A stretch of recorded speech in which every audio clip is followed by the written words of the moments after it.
Oh, hola, los culés! Alors, petite vidéo pour nous parler du match de Valence contre Barcelone. Donc, match à Mestalla, 13e journée de championnat de Liga.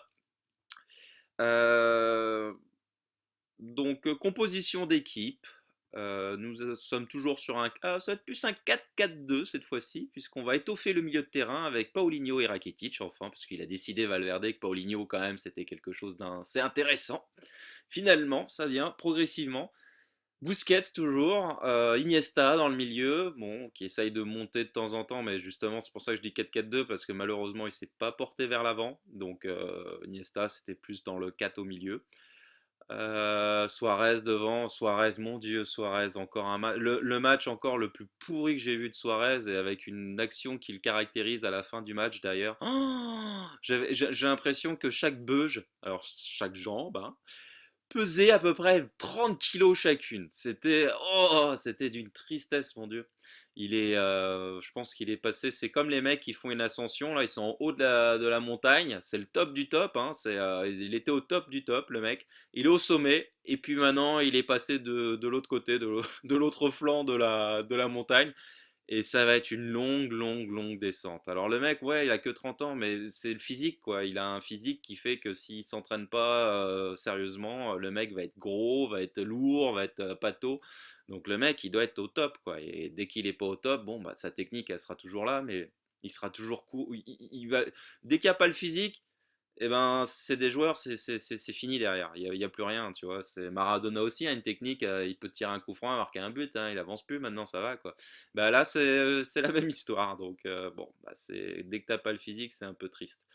Et c'est pas normal d'ailleurs qu'il ait pas le physique, parce que le mec, il fait plus de préparation physique comme il faut, il s'entraîne pas, j'ai l'impression, il pense qu'il doit jouer les matchs, il les joue sur le terrain. Donc bon, bah, il fait son entraînement physique sur le terrain, bah, il faut croire que ça marche pas comme ça au niveau. Donc très mauvais match de lui, d'ailleurs c'est la plus mauvaise note avec Semedo que j'ai pas trouvé extraordinaire non plus. Euh, il enchaîne les mauvaises prestations. Qu'est-ce qu'on a eu d'autre? Donc derrière Alba, Jordi Alba qui va être le buteur, donc qui va égaliser à la fin de la rencontre, à la 82e minute, après 3 remplacements. Et la charnière centrale, c'est Vermeulen. Oh, première titularisation de Vermeulen, que fait son boulot, bah, qui est un peu lent, mais bon, ça va, il tient la baraque, rien d'extraordinaire, mais tant mieux, tant qu'il n'est pas blessé. À lui, c'était Monsieur Cristal, donc voilà. Ça c'est bien. Il est avec Umtiti, qui est toujours un monstre, monstre, monstre, monstrueux. Et puis Ter Stegen derrière. Alors déception parce que oui, alors ça démarre. Bon, le jeu est toujours un peu stérile, je trouve, en manque de profondeur dans le jeu. Il y a pas, ça fait du surplace en ce moment, donc de toute façon il y a pas de surprise. On n'a pas les cartes devant, donc du coup on joue au milieu, on est costaud derrière, mais voilà, ça vend pas du rêve en ce moment. Et on va avoir un but de Messi. Une belle frappe de Messi, et que le gardien va récupérer qui fait une boulette, il fait une arconada si vous voulez, plus ou moins, vraiment magnifique. Et puis il va quand même sauver le ballon alors qu'il est bien rentré à l'intérieur. Et honnêtement, nous on n'est même pas sur l'angle, on n'est pas sur la même ligne, mais on le voit en direct que le mec il va chercher à l'intérieur de son but. Donc c'était évident le but. Et quand t'as 4 mecs qui réclament le but et que c'est évident, bon, bah tu siffles le but, quoi, à un moment donné. Non, non. Donc, but annulé, donc pas de but. Et là, ça, on va rentrer dans un débat et je vais faire une vidéo. Non, bah, je vais la faire là, la vidéo, vite fait. C'est résumé, c'est que la vidéo, maintenant, déjà, il n'y a pas Lokai, donc il n'y a pas le Lokai. Le truc pour regarder sur la ligne, là, je sais plus comment ils appellent ça dans le football. Mais donc, pour vérifier si le ballon a franchi la ligne du but ou pas. Et non, c'est la vidéo tout court dans le football. C'est pas compliqué. Alors je vais vous expliquer, hein. La vidéo, c'est tout simple. La vidéo, mon Dieu, un challenge par équipe. Un challenge par équipe. Le capitaine de chaque équipe peut déclencher ce challenge en allant voir l'arbitre. Admettons là, ce match-là, Messi marque le but, il est convaincu. Il y a 4 mecs qui sont convaincus, ils sont tous là. Bon, Iniesta, c'est le capitaine de l'équipe.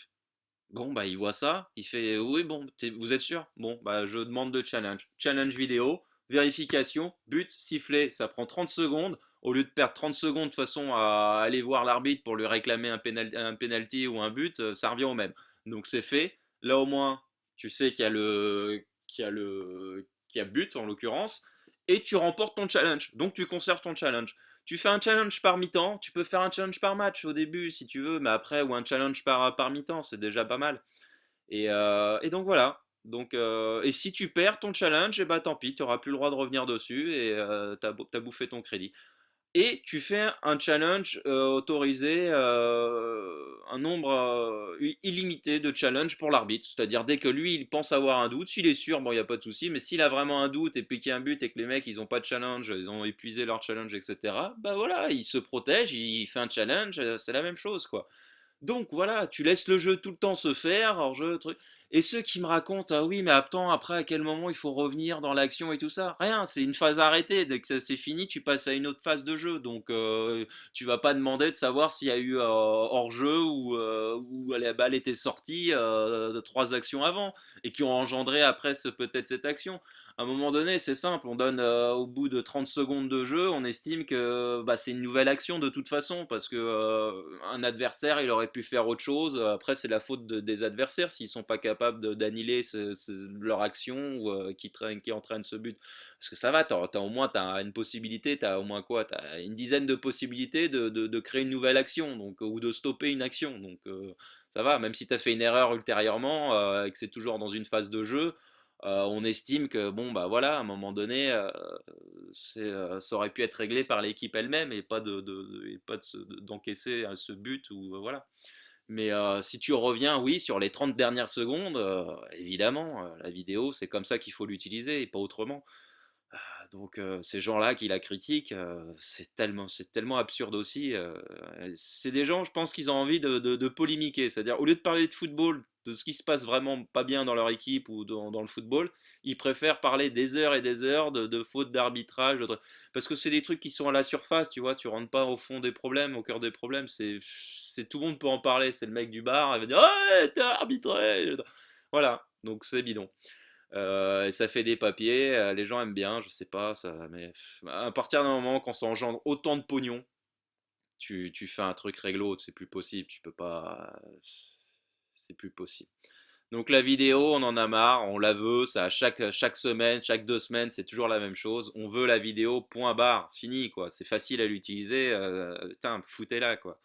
Voilà, donc du coup, ça change le match. On aurait mené 1-0, on aurait fermé la boutique. Bah non, donc du coup, Rodrigo va marquer un but en deuxième mi-temps à la 60e minute. Et puis, bon, bah, il va faire des changements. Il va faire trois changements. Il va faire entrer Denis Suarez à la place d'Iniesta, qui était lent, qui est pas très en forme. Enfin, il a 60 minutes d'autonomie, donc voilà. Donc tu joues 60 minutes avec Iniesta, aujourd'hui c'est 60 minutes. Donc, je sais pas où est-ce qu'on va gagner une Ligue des Champions avec ça, mais bon. Il a fait rentrer, Deulofeu à la place de qui d'ailleurs? De Rakitic. Donc on est passé un milieu à 3. Alors Rakitic, bon, je sais pas pourquoi. Bon, il a pas fait un gros match, Rakitic, je suis d'accord, mais bon, Deulofeu était transparent. Apparemment, même beaucoup de gens l'ont critiqué parce qu'ils n'ont pas aimé son entrée. Et effectivement, elle a un fait de spécial, mais moi je m'attends pas à autre chose de Deulofeu. Je veux dire, c'est pas un crack, quoi. Donc il faut arrêter. Et donc Alej Vidal qui est rentré à la place de mon pote Semedo qui servait à rien, qui montait pas, et Alej Vidal bizarrement, bon bah troisième remplacement, et quelques minutes après on a but de Jordi Alba sur une belle passe de Messi et reprise de volée de Jordi Alba à l'ancienne quoi. Il a fait ressurgir l'ancien attaquant qui sommeillait en lui. Et voilà, donc Alej Vidal qui est revenu, j'étais content. Donc très content de cette égalisation du coup après aussi. Match soporifique. D'ailleurs, j'ai pas fait de review sur Barça Juve parce que c'était le match retour de Juventus. Messi était sur le banc, fait tourner. On savait qu'on était qualifié premier du groupe. Euh, 0-0, il se passe rien quoi. C'est le jeu du Barça aujourd'hui, c'est pas grand chose, on défend et une grosse défense. Ter Stegen qui sauve un ballon de Dybala, l'année dernière il la mettait, cette année il la met pas. Bon, ok. Donc la Juve, c'était 0-0. Messi qui est rentré à la deuxième mi-temps. Ouais, j'avais pas de quoi faire une vidéo là-dessus, je vous en parle en 2 secondes, mais rien de spécial à raconter. Et Paulinho qui était titulaire, donc du coup ça faisait un gros milieu, et c'est pour ça qu'on a tenu et qu'on s'est pas fait bouffer cette fois-ci. Donc avec Iniesta, idem, Iniesta, Paulinho, Rakitic, Busquets, du coup, un gros milieu. Bah, le même match que contre Valence, du coup, c'est à peu près le même. Tu t'attends pas à mieux et pas à pire. Donc voilà, pas de surprise. Pop, pop, pop. Il y a match de Liga de Copa del Rey. Euh, je vous dis tout, hein, quand je fais cette vidéo, il vient d'avoir lieu le match de Copa del Rey. Ça fait 5-0. Idem, mais là c'était des matchs avec tous les remplaçants plus ou moins. Donc je vais peut-être faire une vidéo quand même parce que c'est intéressant. Il y a deux trois trucs à dire, surtout qu'Alej Vidal a joué et, euh, et il a été très très bon. Il a joué devant Semedo. Bon, bah, Alej Vidal, il a marqué un but, il est sur le premier but et en passe décisive pratiquement qui est contré. Et puis il fait une passe décisive aussi pour Piqué. Donc le mec, il est sur 3 buts des 5. Mais bon, c'est pas grave, hein, Alej Vidal, les mecs, ils sont bloqués avec, c'est pareil. Dès qu'il y a un mec qui est bon, curieusement, on n'arrive pas à le faire jouer. Je ne sais pas, mais parce que peut-être lui il sait qu'il est bon et que du coup, peut-être son caractère fait que, bon, je sais pas, il est peut-être pas apprécié, mais bon, le mec, ça m'a l'air d'un mec bien quand même, donc bon. Bref. Oh là là là là, il y en a des choses à raconter toujours, hein, et on tourne en rond, et puis ça s'avère toujours, c'est bizarre, hein, Lage Vidal, le mec, l'un des mecs que je préfère, hein, comme quoi, hein, et puis tiens, c'est lui qui fait la différence, parce que les autres, bon. Bon, je ferai la vidéo. Allez, on se laisse. Visca Barça!